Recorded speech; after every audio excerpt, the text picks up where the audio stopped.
Hi, everyone. Thank you for joining us today. Welcome to the Culinary Institute of America's online open house. We're thrilled to have you today. Thank you so much for joining us. What we're going to do today is I'm first going to give you some information about the college, and then we have a live chef's demo for you, which will be very exciting. And then after that, we will be answering some of your questions live. Again, thank you so much for joining us. My name is Michelle Mullooly. I'm one of the directors of admission. I'm in the photo on the left, to the left.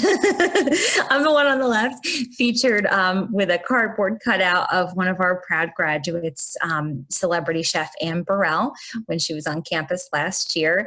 And I'm also joined today by Chef Robert Tremblay, who is the Associate Director of Admissions, and he will be doing the demo for us in a little bit later. Again, thank you so much for joining us. Before we move forward, I wanted to talk to you a little bit about the CIA SAFE plan. SAFE for us stands for Shared Accountability for Everyone. We have successfully reopened our 3 campuses with safety measures in place to keep all of our campus community as safe as possible. You can view the entire SAFE plan as well as tutorial videos about how to stay safe on campus and all of the information in terms of all of our planning and all of the efforts that we have put into place. You could read that at our website /reopening updates. You could also view it just right on our main page. It's very accessible. The plan consists of a lot of information, but the 3 main topics are how we have reduced density on campus, safety precautions, including personal protective equipment that we have provided, as well as personal health and well-being, talking about daily temperature checks, safety checkpoints, testing, treating, and tracking. So you can view all of this right on our website. Food is life at the CIA. It's everything that we do. It's in everything that we teach. It's in everything that we live. 100% of the world need to eat. So we take this very seriously because we fully believe that we can change the world through food. And we hope that you join us. Food is big opportunity. In a typical year, restaurants alone generate over $800 billion in annual sales. And we're not just talking about restaurants. We're talking about the food service industry and the opportunities that are available to CIA graduates. I think you'll learn in this presentation today that there's so much more than you can do with a degree from CIA than just working in a restaurant, that the world of food is extensive and profitable. Our core mission at CIA is to provide the world's best professional culinary education, and we deliver on that mission at each of our 4 campuses. Our main campus, featured in the photo on the right, is in Hyde Park, New York. We're about 90 miles north of New York City, right along the banks of the Hudson River. This is our flagship campus, our largest campus, and the most traditional college experience. We have a campus in California, in St. Helena, California, in the heart of the Napa Valley, famed for its food and wine culture. We also have a campus in San Antonio, Texas, right along the Riverwalk in San Antonio. It's a very vibrant and urban community. And then we also have a campus in Singapore, in the city-state of Singapore, right at the crossroads of Asia. And our students have the opportunity to travel there to that campus, as well as we host students who are Singaporean nationals from a local polytechnic institute at that campus. Our world-class degree programs come in 3 levels to find the right program for you. We offer degrees at the associate level, the bachelor's degree level, and our master's programs, our post-baccalaureate programs. Our associate degree is offered at each of our 3 U.S. campuses. They are 69 credit programs, giving you a deep dive, hands-on into either culinary arts or baking and pastry arts. These programs are mostly hands-on in our kitchens and in our bake shops, giving you the hands-on skills to be successful and take your career to the next level. It's in a kind of a building block format where, say, for example, if you're studying culinary arts, you'll start off with basic fundamentals like knife cuts, sauces and stocks, basic cooking methods, and then gradually building upon those methods to master more advanced concepts, and then also to advance or increase, I should say, your production level. So first you may work on a dish for you and your chef instructor to evaluate, and then you'll need to make 10 of those dishes and then 30 of those dishes. You'll learn to make it in different delivery formats in an a la carte cooking scenario, like if you were in, cooking to order in a restaurant setting. You'll also learn banquet settings. So if you're in a catering or a banquet environment, you'll learn fine dining, and then you'll also learn high volume production. So if you're working in an environment where you need to produce thousands of meals or several hundreds of meals in one service. In baking and pastry, you'll take classes also in basic fundamentals, and then you'll learn about all of the variety of specialties within the baking and pastry field. For example, bread baking, hearth breads and rolls, then moving on to advanced baking, advanced bread baking. You'll also learn things like basic cakes, classical cakes, confectionery art, so chocolates and confections, advanced baking principles, where you learn about how to bake for different dietary restrictions, sugar-free baking, gluten-free baking, vegan baking. So you get all of that within the associate degree program. Our bachelor's degree, which is available at the New York campus, at the main campus, is taking everything from the associate degree and turning that into your core. So if you're a bachelor's student, you'll choose a core of either baking and pastry arts or culinary arts, and then you'll choose a bachelor's degree major. These are our 4 major choices. Applied food studies. This is ideal for students that want to go into, say, food policy, education, working in the study of food, food media. These are going to have classes like, food systems, food ethics, anthropology of food, learning about the food systems in the United States and abroad. Culinary science. This is ideal for students that would like to go into research and development or culinary technology, taking the basic scientific principles and then applying them to the art of cooking and the process of cooking. Taking classes in our culinary science labs, in our flavor labs, and learning more about the process of cooking and the science behind it. Food business management. This is, I would say, our largest major. This is almost like getting a business degree specifically for food. And this includes classes like human resource management, accounting and finance, marketing and promotion. This is ideal for students that would like to become managers, general managers, leaders in the food business world, or entrepreneurs. Hospitality management is a very exciting program for us. This is where students will learn about things in the hospitality world. So if you're interested in going into any kind of hotel environment, resorts, culinary tourism, event planning, this would be an ideal program for you. This course, this major includes 30 credits of food and beverage courses, so less time in the kitchens and bake shops. However, because we're the Culinary Institute of America, we provide you with 10 times more hands-on courses than you would take in any other traditional hospitality management program. We accept transfer credit. So if you have been to college before or have some college credits in your pocket, you can transfer in up to 60 credits of eligible credits. They can be applied to the associate degree, but they're typically more likely to be applied towards the bachelor's degree program. And this could help you complete your degree quicker and therefore saving you dollars. So transfer credit is a very individualized process, so we will work with you one-on-one to determine what credits you have that are transferable and what would be the best option for you to pursue. Our master's degree programs, we offer a master's degree in food business. This is a mostly online program with 3 week-long residencies, and this is ideal for students that want to take this. They can have any type of undergraduate degree, but how to learn how to run a food business. Wine management, this is a 30 credit 30-week-long program, 30 credit, 30-week-long program. And it's based at our campus in St. Helena, California, and studying everything, the management of wine, including production, retail, and the service of wine.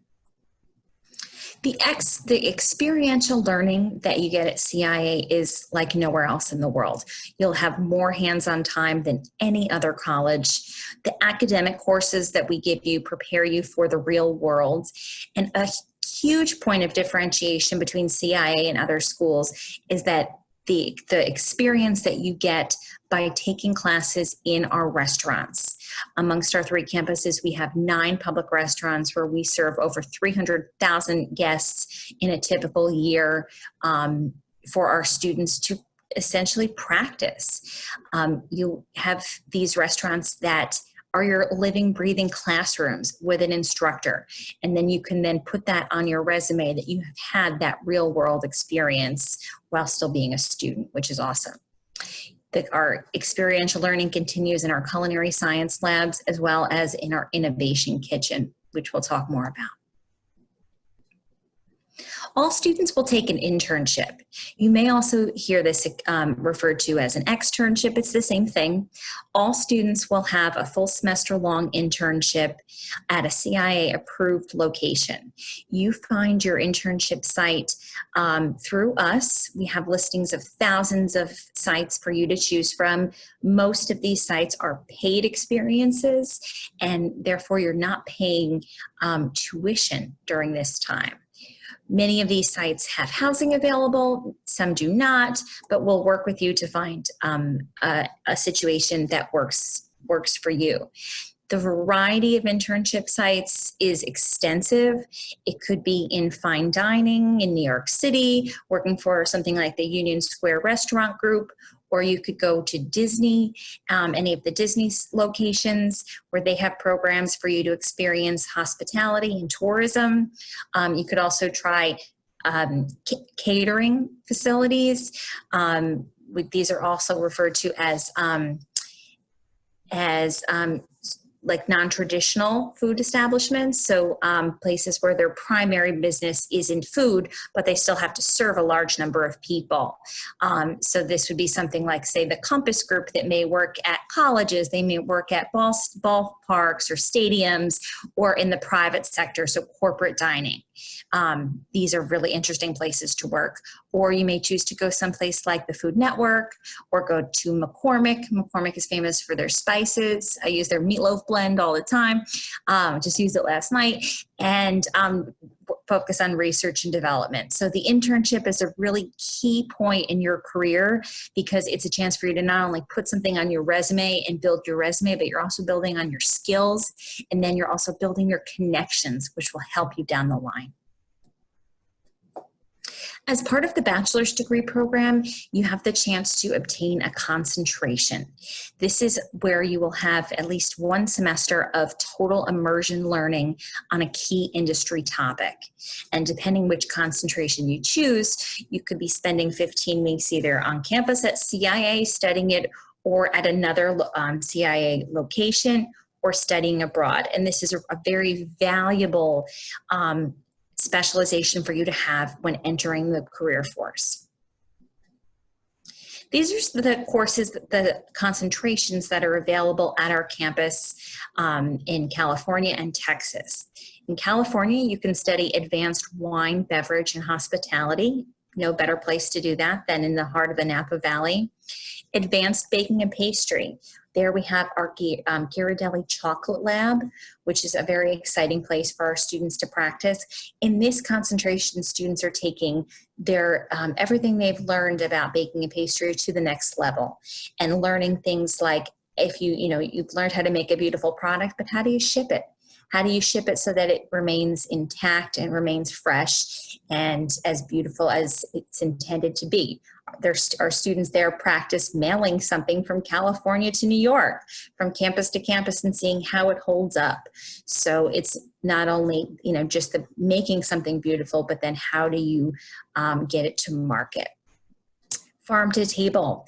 Farm to table is a really wonderful concentration for anyone who's interested in the farm to table movement or in things that are sustainable and organic. We actually have farms right across the street from our campus in California where our students spend time in the farms with the farmers and the growers and learning about the whole process from start to finish. You also have the choice to spend a semester at our campus in Texas, in San Antonio, Texas, learning Latin American cuisine, where we have guest chefs from different regions of Latin America come in to share their expertise, to study this cuisine, which is up and coming and very popular in many parts of the country. We offer a semester at our campus in Singapore studying Asian cuisine. This includes also some trips to some other countries, but learning Asian cuisine right in Singapore. The other options are to spend a semester abroad studying either Italian cuisine in Puglia, Italy, where our students actually live in a castle, which is my favorite part. Japanese cuisine, that is done mostly at the campus in Hyde Park, New York, but then also with a trip to Japan. We have some exciting things happening right here in New York in Hyde Park, where we have a sake brewery being built by the most famous sake makers in Japan that have chosen to build a factory right here, right by campus, in order to partner with us, where our students can become certified in sake.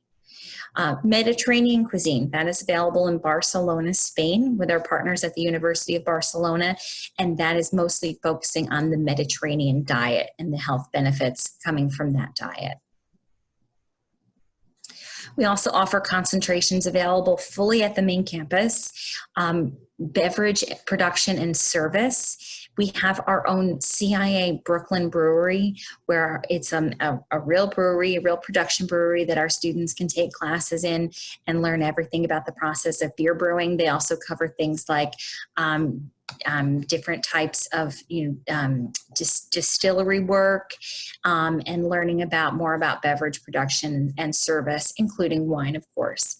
We also offer the farm to table concentration in New York because we are in the Hudson Valley, which is a prime area for harvest and farmland right in upstate New York. And then entrepreneurship is always very interesting to people. Entrepreneurship is learning how to run a business from within an organization. So what our students do is they, as part of this concentration, is they get together in groups and they develop a concept. And then they actually pitch their concept to a group of industry professionals in a kind of Shark Tank-like scenario. And whichever concept is voted as the best concept or the most likely to be successful concept among the professionals, then the whole class takes that concept and then they execute it by running a restaurant for a full semester at our innovation kitchen, so featured in this photo. The students do everything from the marketing of their concept to the recipe development, the menu development, and then they run all of the production. They have to staff the restaurant, they have to do the ordering for the restaurant, and manage the finances of the restaurants to determine if the business indeed was profitable. So there's no more real world experience than that experience if you're wanting to start a business or run a business from within an organization. In addition, we also have some travel experiences for students in our bachelor's degree program. Right now, of course, travel plans are on hold, but we do expect to resume these plans when things get back to normal, fingers crossed. As part of our global cuisines and cultures courses, students can travel with a group, with a class, and a faculty member for up to 2 weeks in different parts of the world. We currently have trips to Costa Rica, China, France, Italy, Peru, and Spain. And the whole point is to visit these areas and learn how the food affects the culture in those areas. So if you'll visit major cultural and historical sites, as well as authentic food experiences that you would find in that area. Our faculty come from all over the world. Right now, we currently have faculty from 19 different countries. They are experts in their craft, and their experience and credentials are simply unmatched in culinary education. Our faculty include anthropologists, authors, bakers, chemists, historians, food marketers, nutritionists, and wine experts. Of course, in addition to all of our chefs, and all of our faculty are certified hospitality educators. We work hard, but we play hard. Our students experience a very full student life on campus. This is a photo of the egg, which is kind of like the living room of the campus. But our students also enjoy clubs and activities. You can partake in clubs, everything that from, food-based clubs like the Women's Chef Society, the Baking and Pastry Society, the Beer Brewing Club, different wine clubs, the Gourmet Club. But you can also participate in things like the student-run newspaper, the student government. We have a tabletop gaming club. We have a Pinterest club. We have a Disney enthusiasts club. Whatever you can imagine, you can find it on campus. Something to entertain yourself. We also have a staff of professionals that plan trips and events and activities for you. So we have many theme-based weekends where we have historic flagship events that happen throughout the year. We typically have our Wicked Weekend, our Welcome Back Week. We have a Frozen Weekend, and as well as things like our chili cook-off. We have dances. We have things like hypnotists. We have inflatables. We have trips to a lot of things in the Hudson Valley to either go skiing, mountain biking, kayaking, whitewater rafting, as well as experiencing New York City, which is the restaurant capital of the world. So we have all of those opportunities available for you. We also offer intercollegiate sports in typical years where we compete in soccer, volleyball, basketball, cross country, and tennis. You're welcome to live on campus. On-campus housing is available for all incoming students. Students are typically housed in first-year housing and then have the opportunity to live in our lodges, our townhomes, which are offered in different suite styles and different configurations with more options as you become an upperclassman. On-campus housing is very affordable, and it includes several amenities like air conditioning, high-speed Wi-Fi, free laundry that will actually text you when your laundry is done. The residence halls also have lounges and community kitchens, and it's very common for our students to get together and want to cook at the end of the day, to share time together and share meals together. Graduating from the CIA gives you a lifelong advantage. Having the CIA on your resume will not only, this is a quote, I wish I could take credit for it, but I've heard that someone say once that the CIA doesn't just open a door for you, but it keeps the doors propped open. And I fully believe that. We do a lot to assist our students and graduates with career services. Every year, we have career fairs, at least 3 times a year, where we have employers come to campus to recruit our students. So you could see this is a typical career fair. We don't have any more physical space to accommodate more employers. We often sell out or have a waiting list because we don't have any more physical space to accommodate employers. They want to come to CIA because they know they are getting the best of the best, and they know what it means to have CIA on a resume.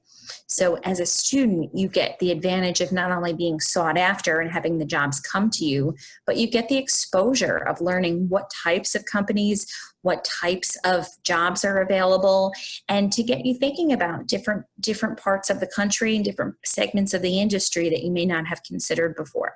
So we definitely recommend that you come to every career fair as a CIA student. It doesn't just end there, though. We also keep an exclusive listing of job opportunities that graduates can and have access to for life.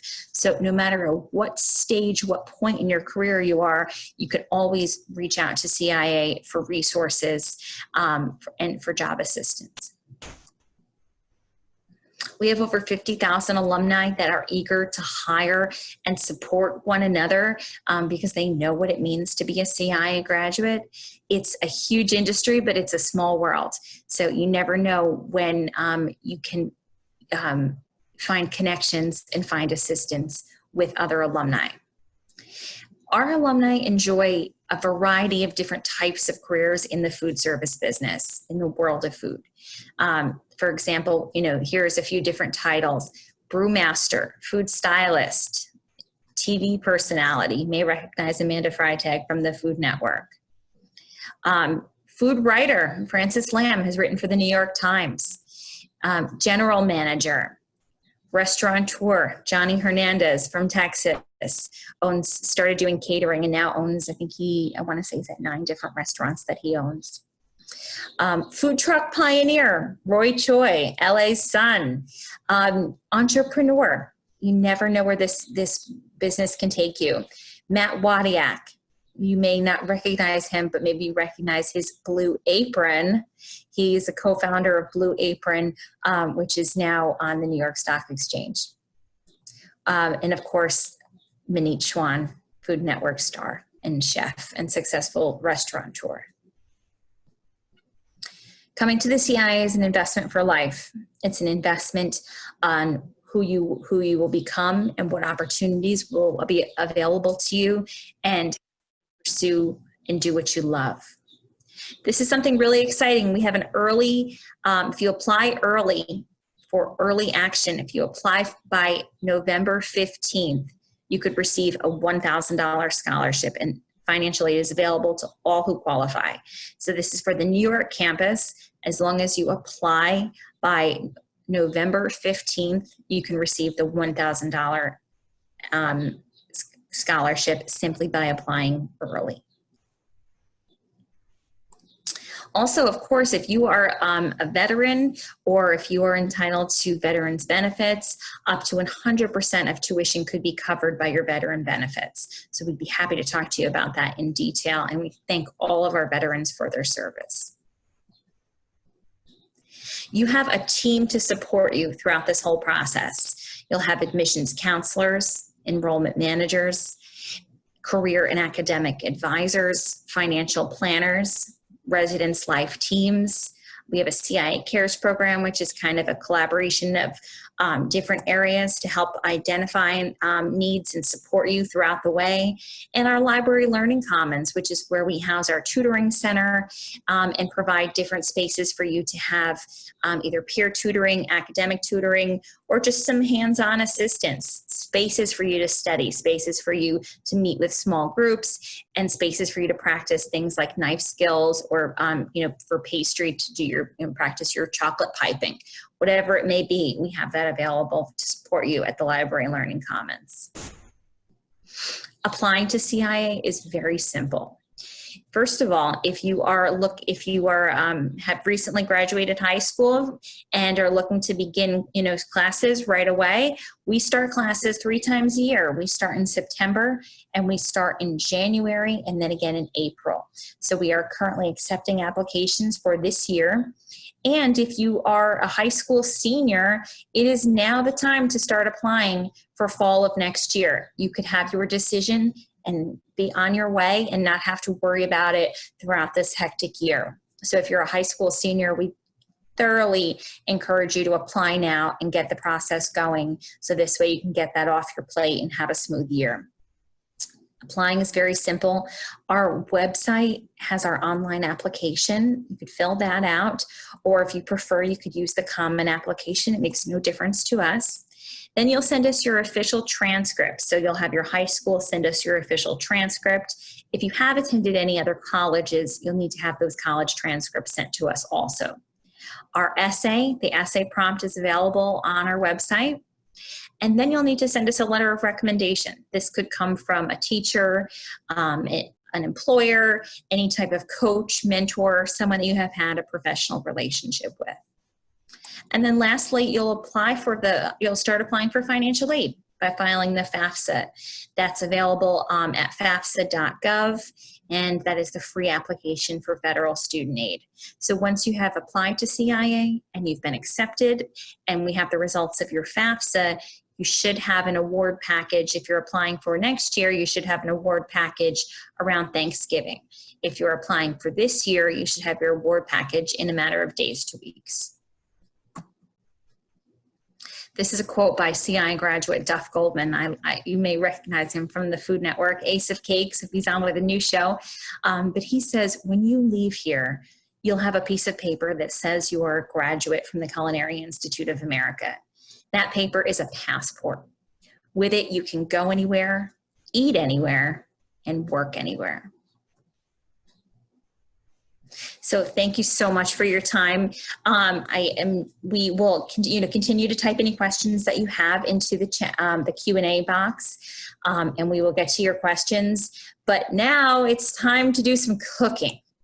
So I'm going to introduce you to my friend and colleague, Chef Robert Tremblay, Associate Director of Admissions. Hi, Michelle. How are you? Good, Robbie. How you doing? I'm great and excited to be on campus today. Looking forward to showing our audience some awesome summertime food. So I appreciate the introduction. As Michelle mentioned, my name is Robert Tremblay. I'm the Associate Director of Admissions here at the college. I am also a 2010 graduate. I graduated with my associate's degree in culinary arts. After graduation, I went on to work at Morimoto in Manhattan. Those of you familiar with the show Iron Chef on the Food Network, the Japanese chef that competes in that show is who I worked for the first few years out of school. After that, I went down to Baltimore, Maryland, and managed a restaurant called the Blue Moon Cafe, which was on Diners, Drive-Ins, and Dives a few years ago, and they were most famous for their Captain Crunch French toast. So suffice to say, I've made enough French toast in my life that I don't even like looking at it anymore, but it was an awesome experience nonetheless. About 6 years ago, I came back to the college and started working in the capacity of admissions, working with students to help realize their culinary and baking and pastry art dreams. So what I'm here today is to really give you an introduction to how we go about teaching food here at the college. It's really a process where our students are focusing on technique. We don't have students sitting around memorizing recipes all day. That's not how we go about working with food or learning the process of cooking with food. It's really about understanding technique, understanding the science and the procedure behind what goes into our dishes and our cooking processes, as well as an understanding of product knowledge, understanding the ingredients that we're working with, as well as an understanding of flavor profiles. And really a balancing act of all three of those elements is really what allows our students to develop a blueprint for themselves and carry that with them out into the industry where they can work in a multitude of different opportunities and a multitude of different arenas. So really an important part of the success of our graduates is the way that we go about learning about food. Another element that's really vital and important in our curriculum and the way that we teach food to our students is about an understanding of seasonality and working with ingredients during their peak seasons so that we're giving our customers the best ingredients to use. And since we're in the middle of summer, holding on to those last warm days before we start to head into the fall here in the Northeast, but one of those most traditional summertime foods is actually fresh corn on the cob. And so I've got some here right in front of me that's really a great representation of what we're looking for with regard to fresh corn. Corn is found in literally and is grown in every one of the 50 states in the United States. So there's opportunities to get it at your local growers, your local farmers markets, which is a really important part of things.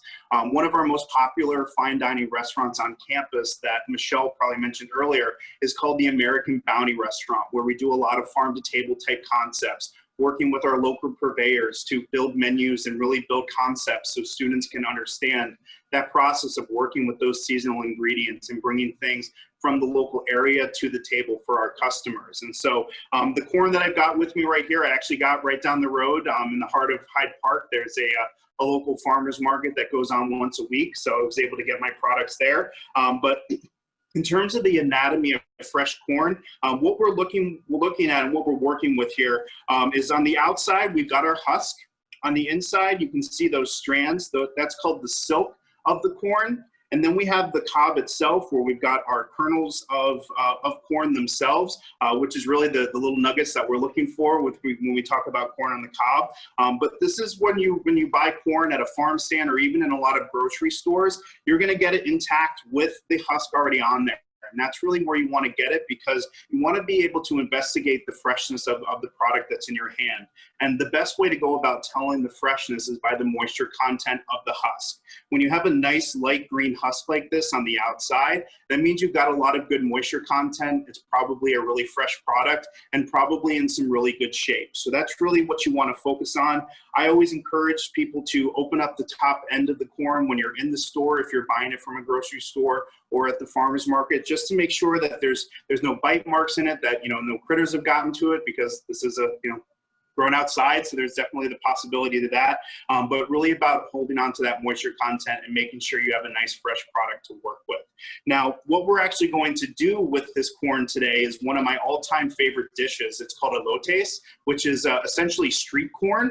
Most popular in areas of Mexico, but it's very common here in the United States. A lot of major cities, you'll be able to find this as street food around for people to sample and consume. But since I learned how to make this and going through the process and making it for my family in the summertime, truly one of my all-time favorite dishes. Traditionally, what they'll do is they'll grill the corn from start to finish on a grill, get it cooked through, and then what they do is they roll it in mayonnaise, coat it with some cotija cheese, as well as sprinkle on some smoked paprika or some smoked chili powder, as well as some fresh cilantro and some lime juice. So that's kind of the traditional representation. They'll put a stick in the bottom, you carry it around. It's really one of the most delicious summertime treats that you can have. But we're going to do it a little bit differently today. We're actually going to be doing a deconstructed variation of this. So what I want to do is I want to take you through the ingredients that we're going to be using. We're really taking a lot of the traditional flavor profiles with this, as I mentioned before, talking through the traditional building of it. But Dom, if you want to come over and we'll take a look at the ingredients we're going to be using today. So I've got my fresh corn that I've already got cooked off over here. I'll talk through the cooking process of that in just a little bit. But we are also going to be using some whole unsalted butter, an important element of that I'll talk through in just a little bit as well. We have some minced red onion here. You could also use shallot if you want to, very versatile and interchangeable with regard to that. But you can definitely use some nice red onion there as well. We have our minced garlic, which those are going to serve as our aromatics. The onion and the garlic is really going to bring some nice aromatic qualities to the dish. We have our traditional whole mayonnaise here. No skimping on the fat with this. This is definitely not light or fat-free. This is all the good stuff with regard to mayonnaise. And a little shout out to Duke's, because that's my favorite mayonnaise if anyone wants to get involved with that. Those of you from the South already know. And then we have some corn that we've already grilled off and prepared for our portion later on. Over here, we have some of our cheese. This is actually queso fresco cheese, which is a slight variation of the traditional cotija cheese, which is very similar in texture to like a feta cheese. It's very crumbly, it's dry, it's very high in salt. But with the queso fresco, it's a little bit creamier, a little bit softer, really works well in this deconstructed model. So taking a little slight variation on the traditional format, but definitely a classic cheese from Mexico in terms of the queso fresco. And then we've also got some fresh lime juice, which we're going to use to balance and really bring our flavors together at the end. And then we've also got some fresh cilantro. So you can really see the variations in the freshness that are going into our dish for our summertime treat. As I mentioned before, I was going to talk you through really the cooking process when we talk about fresh corn. There's multiple ways that you can go about cooking it. You can go ahead and do it directly on a grill, as I kind of talked about earlier on. If you're going to cook on the grill, what I suggest is leaving the corn in the husk while you cook it. Reason being for that, as I mentioned before, moisture content with your corn is really an important element, and leaving the husk on is going to actually steam your corn, so you're not going to dry it out. It's going to keep that moisture. It's going to stay really fresh and tender once it's cooked all the way through, and it gives that protective barrier.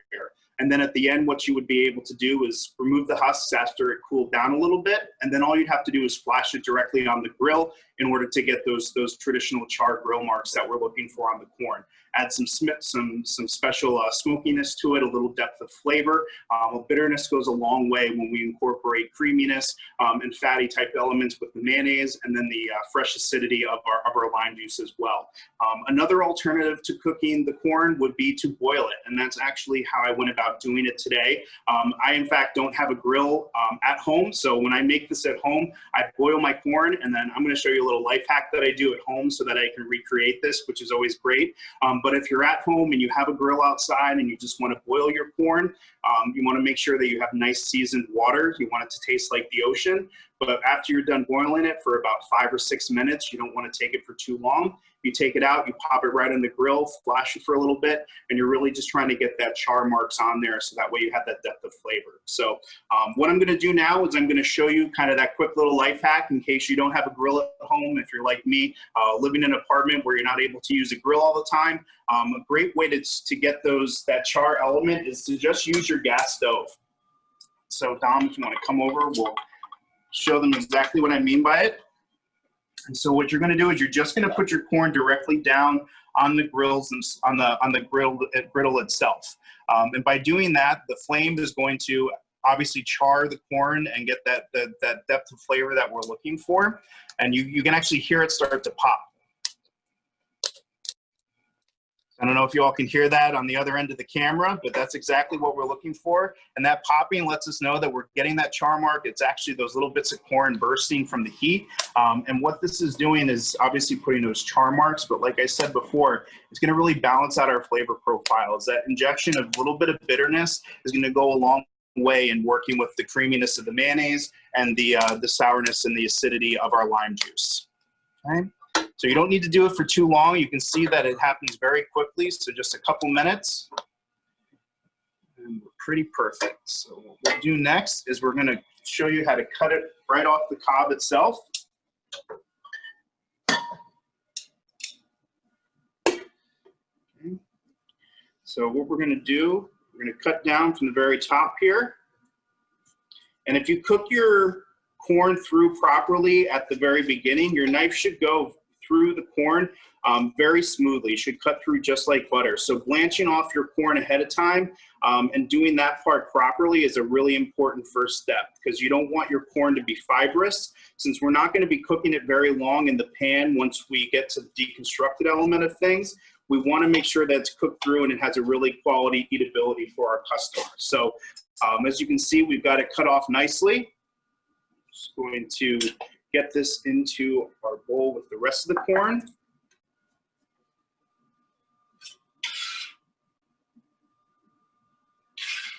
Perfect. And yes, I'm using a bench scraper, which is normally reserved for the bakery and making bacon and pastry, but I can tell you, having worked in restaurants, the most important first step is efficiency and cleanliness. And so having a bench scraper to utilize after you do your prep to scoop it into a container, what have you, saves a lot of time and definitely helps keep your station clean. So very important first step. So going to go ahead and start to finish putting our dish together. Going to get our whole butter into our pan, just going to let that come down a little bit. And then we're going to start to work with our aromatics. Now, as I said before, we're using minced red onion in this instance, but you could use fresh shallot as well. But you want it to be nicely finely minced, so that way it works as not a contrast in texture for our corn, but more as just that aromatic element. When we talk about aromatics, we really want to focus on that word aroma, because what aroma brings to food is ultimately flavor. When we talk about tasting food, we're talking about your sense of taste on your tongue. We're talking about the 5 tastes, which is salty, sweet, sour, bitter, and umami. Outside of that, when we talk about flavor, it's a combination of what you taste on your tongue and the incorporation of your sense of smell. So it's a really important thing to understand that when we're working with ingredients, we're not just prepping them to taste like salt or to taste like sugar. We're doing them to develop flavor profiles and have things work together as one. So each of those tastes and each of those flavor profiles balance out the other in a different way. So as we work through this dish, we're going to have a number of different flavors going in here and different tastes, but they're all going to work together to really balance one another out. So what we're doing right now is we're sweating out our aromatics. Now, some of you who have been through possibly a high school culinary program or have experience in the industry may know that term fairly well, to sweat out ingredients. But what we're looking to do here is pull out moisture and pull out the natural sugars and aromas from these vegetables and these aromatics. So when you start to smell the garlic and the onions perfuming together out of the pan, that's how you know that you've got it going properly. I'm gonna go ahead and put a little bit of salt in here, a little bit of pepper, okay? And so seasoning is going to do a couple of things here. Obviously, we're adding salt to kind of increase the flavor qualities of our dish and to bring more flavors out. But what we're really doing in this instance is the salt is actually going to pull moisture out of our ingredients. And that's how we elevate the flavor profiles. We're not adding salt and pepper to taste salt and pepper. We utilize them as a flavor enhancer and not just as a sole flavor themselves. And so when we talk about adding salt during the sweating process, by pulling out that moisture, it's actually going to reduce the ability for our aromatics to start to brown. If we were looking to caramelize our onions, like in the instance where you would be making something like a classic French onion soup, where you want to get a thick, rich, almost molasses color on your onions, in that type of instance, you'd want to add very minimal salt, and in some instances, none at all, because you want that caramelization process to happen. You want to limit the amount of moisture that's coming out into the pan, and all you're looking to do is really just get those flavors going and get those sugars out of the aromatics themselves. Okay? So what we're going to do next is we're going to add in our corn. Okay? You can see how fast the aromatics cook. It only takes about 30 seconds to a minute or so. So what I'm going to do here is add some more salt here and some pepper. We're also going to add in our smoked chili powder. So like I said before, this is primarily the more traditional variation on this, but think of street corn as really kind of a savory sundae, like an ice cream sundae, where you can put all the toppings in the world that you want onto it. It's all about where your imagination can take you and the different combinations that you want to make happen. So as I said before, this is more of the traditional model of things and what we're looking to do with it, but you can take a lot of different variations on this. Okay, so we're cooking our corn down nice. Now I'm going to go ahead and add in our mayonnaise. So we have in here basically 3 ears of corn. So what you want is basically a tablespoon of mayonnaise per ear of corn. So we're going to do 3 tablespoons here. Perfect. Turn down our heat just a little bit. And so we're going to mix that in. Now we're going to add in our lime juice. Now you really want to do the lime juice and the acidity to taste. So what we're doing in this instance is very similar to how we would go about building like a salad dressing or a vinaigrette. In that instance, what you're really looking to do is balance out your acidity and your fat. And now that we have our mayonnaise in here, which is going to be our fat, us adding our acid is what's going to allow us to balance out all of those flavors and bring everything together. So going to add just about a half of a lime worth of juice there. You can see it thins out the mayonnaise a bit, allows us to get a nice coating on all of the corn. Absolutely beautiful.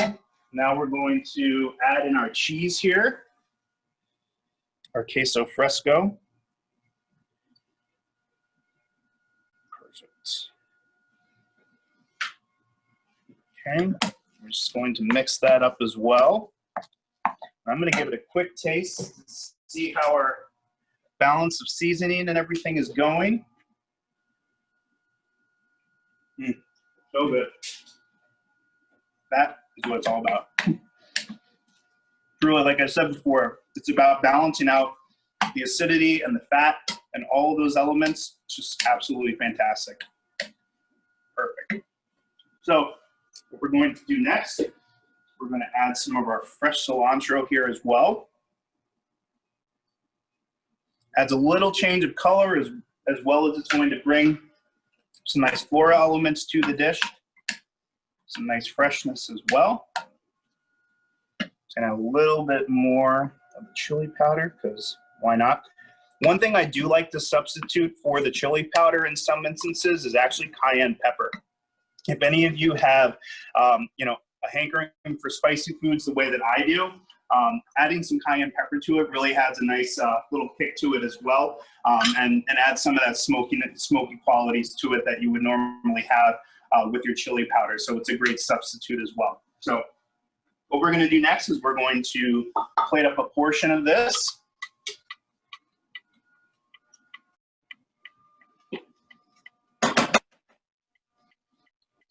We'll do a nice appetizer size. Now, one thing I love about doing this dish in the deconstructed form is the versatility that it gives you. You could do this dish for really a fine dining event if you wanted to.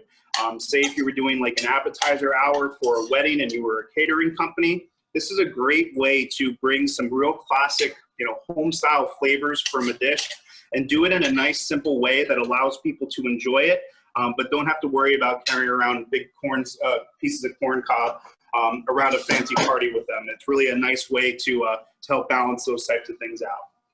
So next we're going to add a little bit more cheese, because cheese never hurt anybody. Right on top. And add a little bit more of the fresh cilantro as well.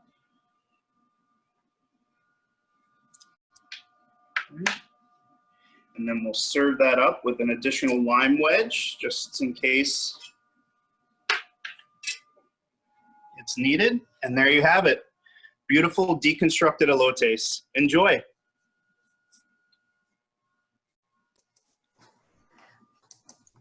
Wow, Robbie, save me some. I always plan to. It's it's summertime. Everybody loves street corn. I know. Robbie, we had a question. Someone wanted to know if feta cheese would work well in this dish. You can use feta cheese. I would kind of shy away from doing that just because of the sharpness and the flavor elements. Probably a better substitute than feta cheese. If you can't find some of the more traditional Mexican cheeses, would be Parmesan. I've seen that used a lot of times in restaurants as a different take on things, but you really want a dry cow's milk cheese to utilize in this. And so Parmesan's probably your best bet for that. But please don't buy Kraft, nothing in a can.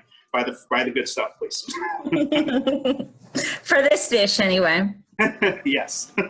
Time and place. Yep. Robbie, we've got a few questions that students are asking, and this is pretty interesting to me, is getting a lot of questions about students asking if they can double major in culinary and in baking and pastry. Can you talk about that? Sure. That's a great question. Unfortunately, students aren't able to take both majors at the same time. Quite literally, there just isn't enough time in the day for students to be able to go through both programs. But we do have a number of students that have chosen to go through both of our AOS programs. So students will start by going through the associates in either culinary or baking, and then whichever program they didn't do the first time, they'll come back and take that the second time. So depending on what your career goals are, what you're looking to master, taking both of those programs is definitely an option that a number of students in the past have done. But for most students, you want to choose what's going to be most directly in line with what your career goals are and what your passions are, and where your skills lie. For myself personally, I can't bake just about anything. It was one of the great struggles of my life going through the 3 weeks of baking and pastry that you do on the culinary side of things. However, it's about developing that versatility, and there are plenty of opportunities working through the industry to pick up skills from the other skill set, and you don't necessarily need to commit to a full 2-year program in that sense. You're much better suited to get it for your bachelor's degree and then look to build your skill sets in the industry itself. I had a friend that I worked with at Morimoto. He was actually one of my first sous chefs there. He worked with us during the day, and then he did a night shift at Cafe Gray working on their pastry station, which, anybody that ever heard of Cafe Gray knows that was no slouch of a restaurant, but building that skill set, and getting paid to do it is definitely an option. Yeah, we have some students asking, if they do one major, will they get courses in the other? Can you talk a little bit about that? Sure. I touched a little bit about it. Touched on a little bit, but both programs will do cross-training in the opposite subject. So if you come in as a baking student, you'll spend 3 weeks doing cafe savory options, understanding more of the culinary side of things. And then for the culinary students, you'll spend 3 weeks doing baking and pastry as well. It's kind of a dive into the core fundamentals of both of those programs. So you get a tasting of it and an understanding and a base to grow from. So there will be some of that cross-training elements. But like I said, for me, it was definitely a challenge and kind of the longest 3 weeks of my life. But I definitely learned some great skill sets that I took with me into the rest of the program and beyond. I always say whenever I meet a student on campus, I can tell whether they are culinary or baking and pastry within the first probably 60 seconds of talking to them. For me, it's like an intuition that I have. It's definitely a skill set to have for sure. So it's we're also getting some questions about some of our requirements. So I wanted to just touch on that for a minute. Students are asking questions about SATs and ACTs. We are test optional, so we do not require that students submit SATs or ACTs. So I just wanted to put that out there. We got also some questions about our different bachelor's degrees with the type of degree that they are. So I wanted to just go into a little bit of detail about that. Our hospitality degree is a Bachelor of Science, so that is a BS program.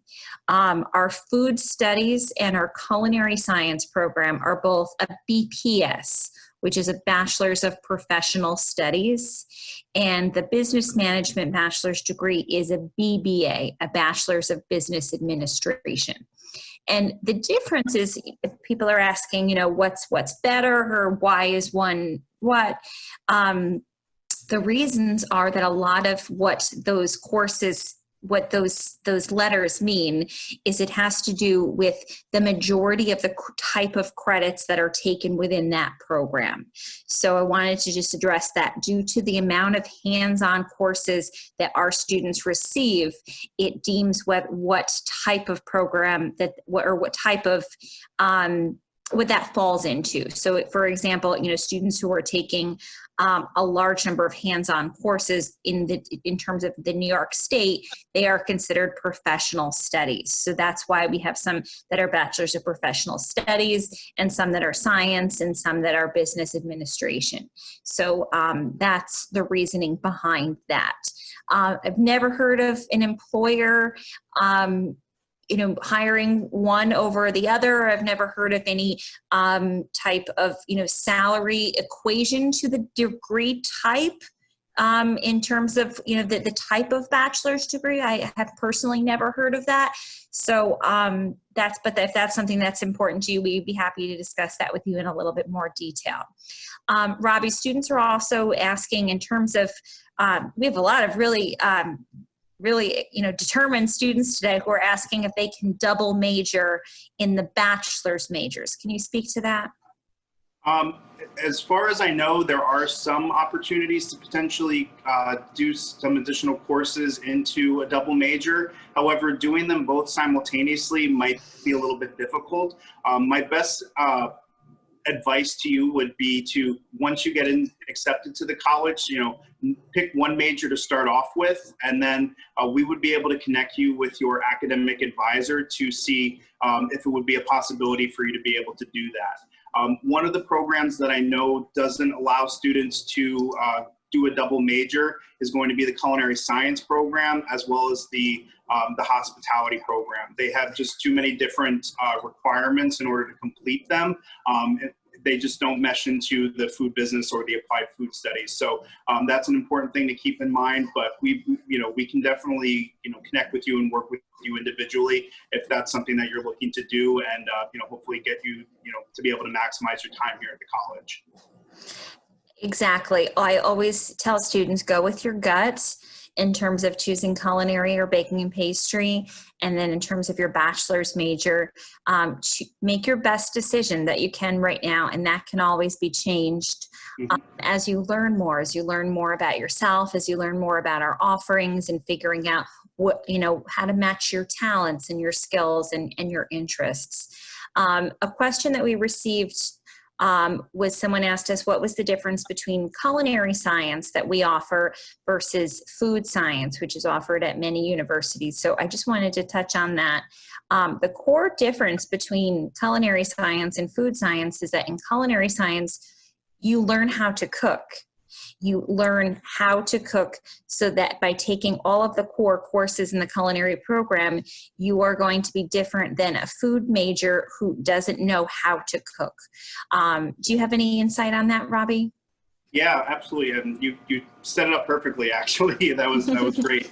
I mean, the thing that I've spoken with the directors of that program, quite closely and understand, the skill sets that come out of that program and what the industry looks like on the other side of it. When we talk about the research and development side of the industry, which is a huge draw for students going through that program, is that in most instances, they have to hire a flavor person and they have to hire a science person. What makes our students unique and the graduates from the culinary science program at CIA unique is the fact that they fill both of those bills. So you're literally going to understand how to break down food molecularly, and then on the other side, be able to put it back together again. That's something that food scientists don't necessarily know how to do. They're going to understand the molecular side of things. They're going to understand, the science side of food, but they're not going to understand flavor profiles. They're not going to understand the eatability of food and how people interact with it. And that intimate level, an intimate amount of understanding of food that you'll have going through our program is going to make you incredibly sought after in that industry. I know so many students that have gone on to do truly incredible things from that program, working for McCormick Spices, Ben & Jerry's Ice Cream. I know if you've ever heard of the Pop Chips and Pirates Booty, I know a student that graduated a couple years ago that is the head of their R&D team, literally developing flavor profiles for flavor combos for chips and popcorn. Like, I don't know about you, but that sounds like one of the coolest gigs you could have.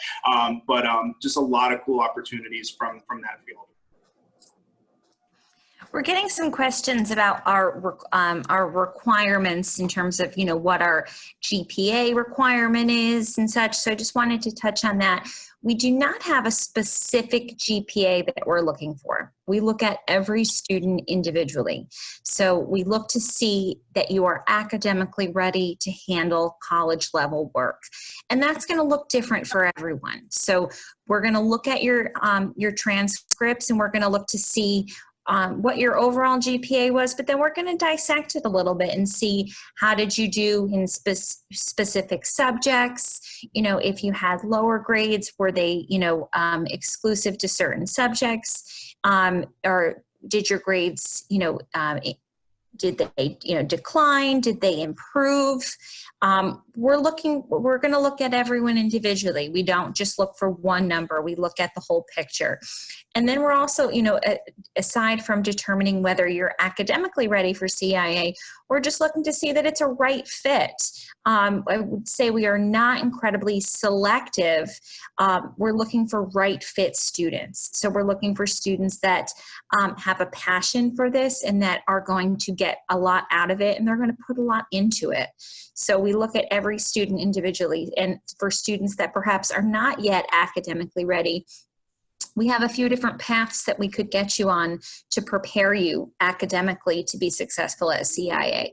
So it's not a black or white. It's both an art and a science to what we look at. So we just assume all students who are, or we would just encourage all students to simply apply.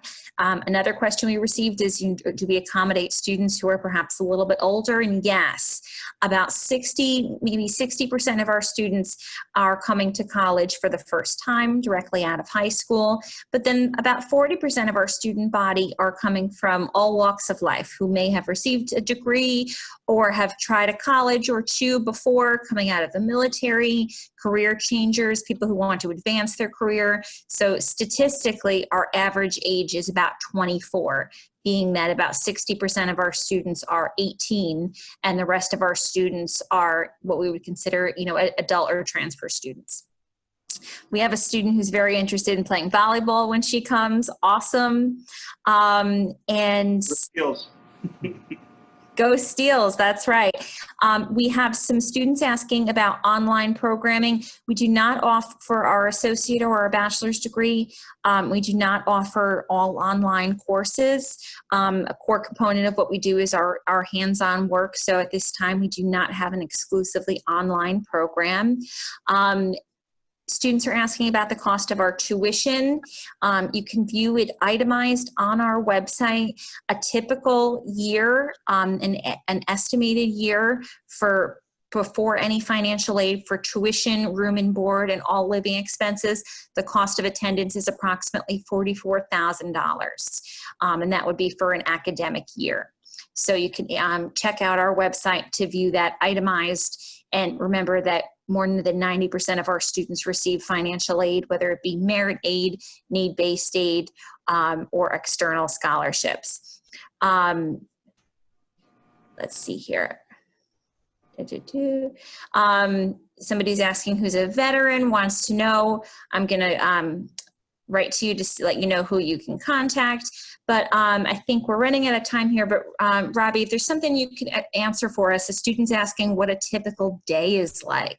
And that's always an interesting question. So if you could share that with us. Sure. Really, I mean, you're either going to be on an AM schedule or a PM schedule. And I'm talking from more of a hands-on lab type of class. If you're in your academic schedule, it's going to be very similar to any other college around the country. You'll most likely be on a block schedule. You'll have, about a 50-minute class or an hour and a half class if it's a lab long period.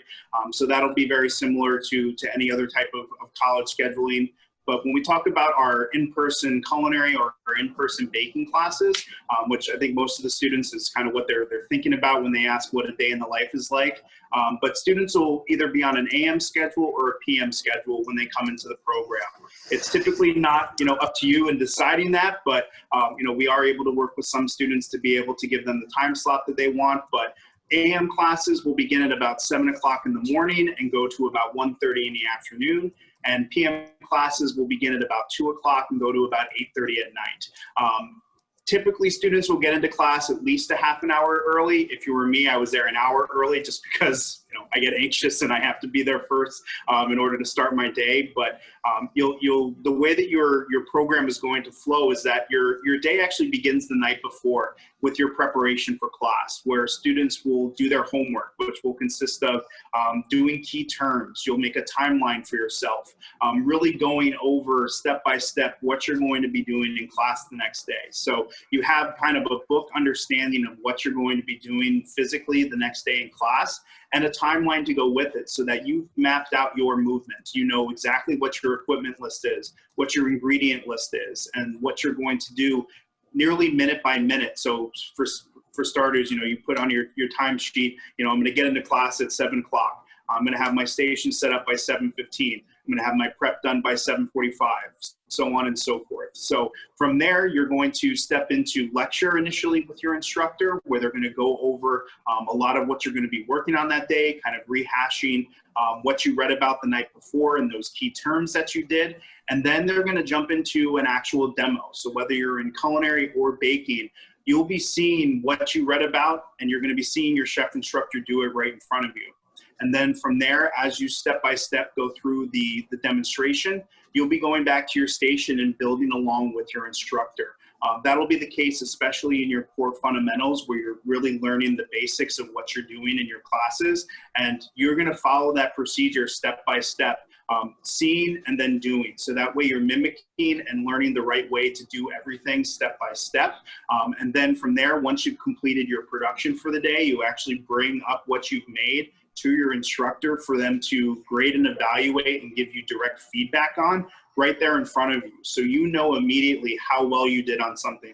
You probably know sometimes a little bit before the chef actually tastes it, how well you did, just in terms of the way that it looks. Sometimes it doesn't always look the way the chef did it, but that's why it's a learning process. And so the educator is going to be there to talk you through adjustments that you need to make. They'll ask you, what do you think went wrong? How do you think it could be changed and made better? So you'll have that initial evaluation and know exactly when you leave class what you need to work on and what skills you did well. From there, you'll go back to your station, you'll clean up everything. We don't have dishwashers or anything like that, or pot washers. Our students wash their own pots and wash their own dishes. It's an important part of the structure of the school and the learning environment, about that sanitation and that cleanliness, which is a constant thing that we talk about at the school. And then at the end of class, once everything's cleaned and ready to go, there'll be a wrap-up lecture as well, where you again talk about what you're going to be doing the next day in class so that you can begin again. So in the beginning, it definitely feels like it moves very quickly, but once you get into that rhythm and you understand that procedure, the days really start to slow down a bit, and you really get a lot of retention and a lot of understanding through that model. So you're not only learning from, seeing your chef and doing it yourself, but you're also getting that rehash in the bookwork. We're running out of time, Robbie. Just three things I want to touch on quickly. Our campus is currently closed to visitors, but we, as we get through, kind of the fall, we will be hosting some outdoor walking tours in small groups. So check out our website for that. Be on the lookout for that. Secondly, as someone asked a question about an application fee waiver code for attending this. So I'd like to give that out to everybody. So if you are interested in applying to the college, if you write down this code, it's the word apply, APPLY, and then the number 20. So apply 20, APPLY 20, and that will give you the $50 application fee for applying online at our website. And thirdly, if you could just tell everybody, Robbie, if they have any questions, how can they get in touch with us during this time? Absolutely.